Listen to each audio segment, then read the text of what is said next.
Buyer ने flat book किया, EOI sign की, बुकिंग अमाउंट दिया, लेकिन बाद में पता चला टर्म्स ही बायर के अगेंस्ट थे। Hello, this is advocate Uma Tripathi and in today's episode of RERA in 60 second we will talk about flat booking के समय बायर को कौन से टर्म्स ध्यान में रखने चाहिए। ईओआई को अक्सर नॉन बाइंडिंग बोला जाता है, बट अगर ईओआई के साथ कोई टर्म्स पे साइन लिए जा रहे हैं, पेमेंट ली जा रही है, तो इसका बाद में लीगल इंपॉर्टेंस हो सकता है। दूसरा इंपॉर्टेंट स्टेज होता है signing of document.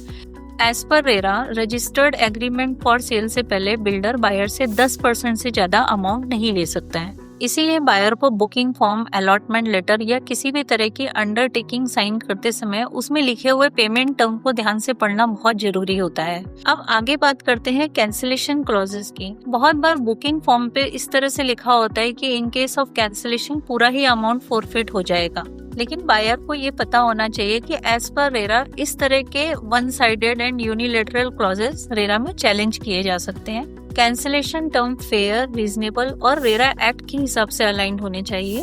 Flat booking सिर्फ एक पेमेंट का स्टेप नहीं है, बल्कि ये एक लीगल कमिटमेंट है। बुकिंग से पहले डॉक्यूमेंट्स, उसमें लिखे हुए क्लॉजेस, पेमेंट्स के टर्म, कैंसिलेशन टर्म, ये सारी ही चीजें साइन करने से पहले बायर ने अच्छी तरह से समझ लेना चाहिए। So this was today's RERA in 60 seconds. Thank you.